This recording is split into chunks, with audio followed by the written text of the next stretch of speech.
her levels were really high in aluminum. This is the chart here. This is the reference range, and this is where my daughter is, 23.1. Aluminum, the skies are covered with a white mist, and I look up at night anymore and I don't see the deep, dense stars that I used to, and I can't help but think this obviously has something to do with my daughter's health. I don't know where else these heavy metals are coming from. Yeah, I mean, look how old she is. Yeah. She's been isolated here. Here, and she's... Here. Anybody looking at the situation would be like, this is paradise.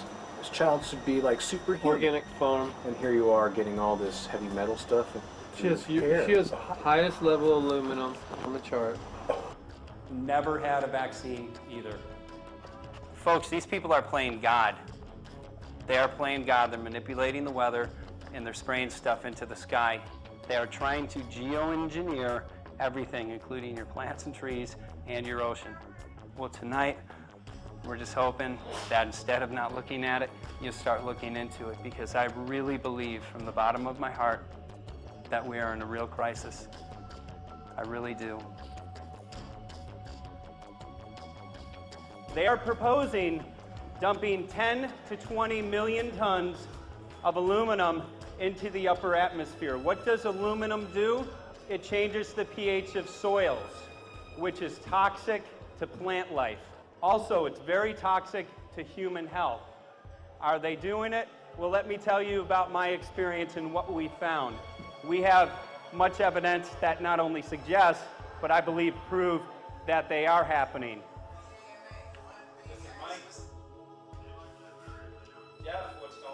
And as I promised, we're joined right now by a very special guest, Michael J. Murphy, currently on location in Hawaii. He's working on a documentary film called What in the World Are They Spraying? Michael, welcome to the program. Great to speak with you today.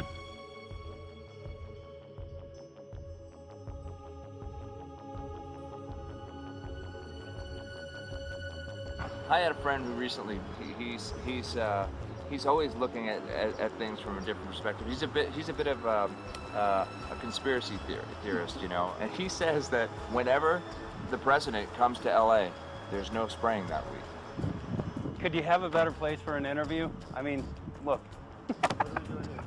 Well, this is being done over our farms and over our things. So basically, they want to eliminate our ability to eat organic food, have clean water. So in some ways, it sounds to me like, and you know, again, it's just a projection, but it sounds to me like this is control. How do we control the masses? Yeah. How can aluminum be good for you in any? And what was the second chemical you mentioned? It's barium. Barium aluminum. Obviously, those are toxic to everything. To human health. To human health, to farms, to animals, to everything. 61,000 parts per billion. And there should be a government alert at 1,000? At 1,000, people are drinking this. People that climb the mountain, they're drinking that snow. It's poison. Oh my God, that's so disgusting. So that's 60,000 times above regulation. Exactly. 60,000 times above regulation. And I've talked to friends and they're like, well, that's just ice. That's just condensation. And I'm like, you can talk to a second grader. Ice doesn't float in the sky and spread out that way, you know? You're not an expert, but you're a concerned citizen who said, wait a second. Who's actually doing the research. Yeah, you're doing the research, and that's what we need to do as Americans and say, you know what, I want to know what's going on. I want to know what the FDA is doing to my food. I want to know what the government's doing with my air, my water, and the soil. And, you know, it's just great what you're doing, and I just, my kudos to you for bringing light to this subject. Put all of the theories aside, just what geoengineers are proposing and what's being found is scary enough. So we can just address that. And I encourage more people to just step up and ask questions and do what he's doing. So thank you, Michael, very, very much. Aerosol spraying aluminum affects everywhere, and we have a beautiful tropical climate which I believe might be in jeopardy. So we wanted to not only come and bring the message of what people were finding around the world, but encourage people to test for the aluminum, strontium, barium. Essentially, I think it was an effective trip. I saw a lot of people here in Hawaii, in Maui, awake and not only curious, but willing to look into this deeper, and that's my only hope. This is one of the boldest moves, I think, from Ed Griffin yet. This is the taboo topic that nobody's supposed to talk about, and that is aerosol spraying. Now, we've got tons of documented proof of errant aerosol spraying. It just blows my mind that the whole essence of humanity has always been to look up into the sky and ask why. Though there are no limitation, there's endless space, an endless universe. Now, in the 21st century, we're not allowed to do that. Anyone who looks up and sees the giant grids and the X's in the sky that weren't part of our existence until just a decade or two ago is somehow called a kook. And the people that are the best and biggest proponents for the revolution and for liberty, they don't want you to talk about it because you could discredit them. It seems to be an industry that's being built up to milk the taxpayers by undergoing some kind of a giant global spraying program to make all kinds of money on the project. And they don't seem to care really what effect it has. They're not trying to experiment to see if humans can survive it or anything like that. They just want to get this stuff up. And then we discover, as we're going further down the line, that there are companies generating genetically modified organisms, seeds, modified seed crops they're being engineered to resist the aluminum in the soil. And a lot of crops won't grow in that. And so now, after they've messed up the soil, all the farmers were going to have to go back and buy seeds that have been genetically engineered to resist the aluminum that have been put into the soil. And all of a sudden, mankind is completely dependent upon these companies like Monsanto and other giant agricultural firms. You can't even grow natural seeds anymore. And we're looking at that. It's a shocking thing. I hope we don't find that that's true. But all the arrows right now are pointing in that direction. We get into cost-benefit analysis here because there's also HARP could be involved in this. Geoengineering, as you guys mentioned, which is documented heavily in Dennis Kucinich's bill, that is the Space Preservation Act, which, by the way, I don't think got through Congress. And then Kay Bailout, as we call her here, Kay Bailey Hutchinson, also put together some legislation in order to qualify geoengineering, which, again, is supposed to save us all from global warming. But it is cost-benefit analysis because they can benefit on so many different levels. Ed, that's how they do everything, isn't it? That's right. And, there's an old adage, if you just follow the dollar, follow the buck, you get to the source of the problem. And it looks to me like there's a tremendously profitable industry being built up right now around this concept of geoengineering or weather modification or reducing global warming and all of these other things that can be sold fairly easily to an unsuspecting public. They all say, oh, well, that's good. We don't want global warming, And so they put up with this, and they don't question, they don't criticize. But behind the scenes, you see a whole industry being built up, which is, as I say, tremendously profitable. And the money for all of that is coming from the taxpayers. And it's a scam is basically what it is. We're just focusing on the one area that is real easy to prove. There's no speculation in the area that we're going into. They definitely are doing this geoengineering. They definitely are talking about it. They're working up formulas for it. They're putting together strategies for it. They've got funding for it. Everything is in place. We don't even have to go into those other areas to make the case. Okay, let them believe that, but at least they must understand that there's no question that they're talking about it and planning to do it. And so shouldn't they be equally alarmed about what they're going to do if it can be shown that barium and aluminum and some of these other toxic metals are very destructive to the planet and destructive to human health? Isn't that enough? How many issues do we need to crank into this? And so, if you're going to kill the planet and kill the population, do we need any other reason to be alarmed? What in the world are they spraying? Thank God people are asking this question. That's all we want. We just want to be able to ask these questions. Our good friend G. Edward Griffin, all these years, Mike Murphy and Paul Wittenberg are doing this great effort with your help. This is a community effort to get people real information. What in the world are they spraying? Any final quick comments before we're out of time? And my only final thought is that we asked the question, what in the world are they spraying? And we now know what it is. And folks, you're not going to like it.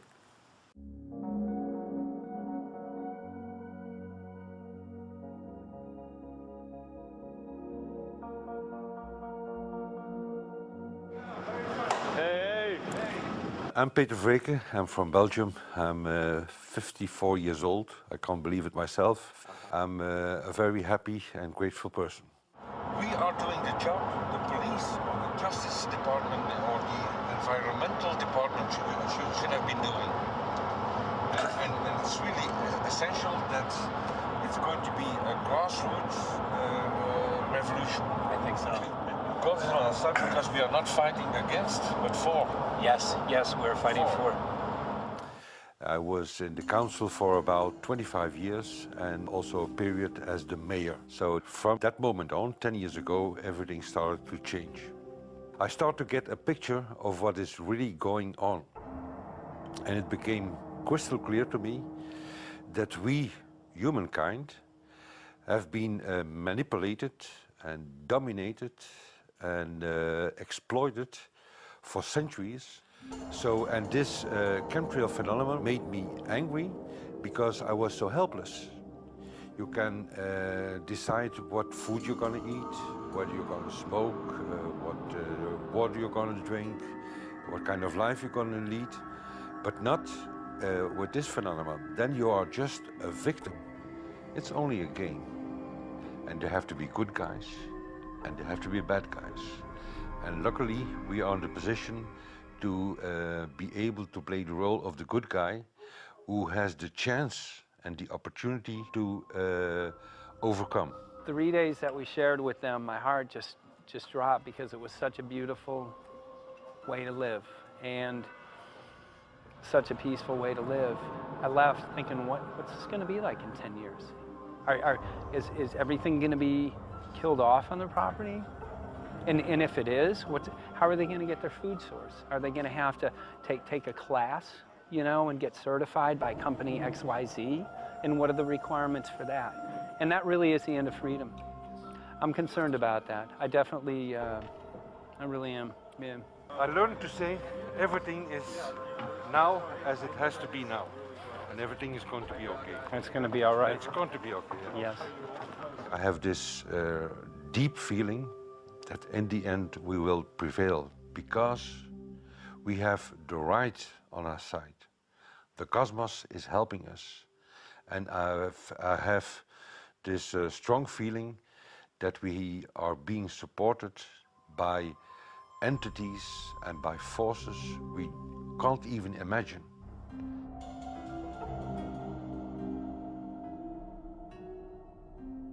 Here for the first time we have this scientific proof that we are being spread. We are being spread, and it's incredible and it's hard to believe, but we are being spread. I think at this moment to stop is not an option. Once you know it and once you have a tool like this and an opportunity like this, that the issue of chemtrails or persistent jet contrails or whatever name you use for it, that this phenomenon is recognized as being real, publicly debated on. In the context of geoengineering, I think it's high noon to bring this to the public.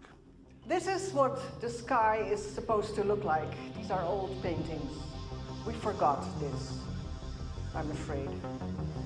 In the years that I have been a medical research journalist, I have looked at many, many things, and I found the same three issues in whatever I'm looking at. And that is that we are being dumbed down, we are being made sicker, and we are being made infertile. Citizens gathered from around the world in Belgium for the first International Chemtrail Symposium. The event attracted leading professionals, politicians, and activists who discussed the health, environmental, and social implications of these programs. Today it's only going to be about facts, documents, figures, patents, licenses, everything that brings us to the truth. We have no other weapon against this vast complex than exposing and bringing their dark works in the light of the truth. We have the hope that by our efforts, more and more people will become aware of the fact that we are deceived by our leaders. So today, we, as a family, join forces with the people who publicly made known to the world that chemtrails are not a conspiracy theory, but a conspiracy fact. From the Technische Universiteit Delft in the Netherlands. Ladies and gentlemen, please welcome Koen Vermeer.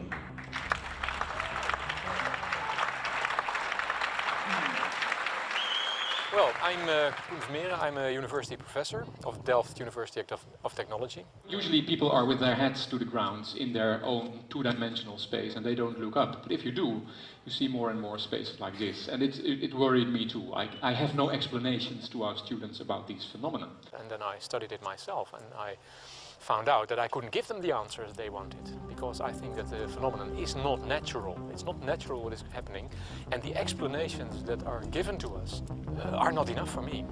If you look at them from a scientific point of view, the first thing a scientist does is trying to explain something.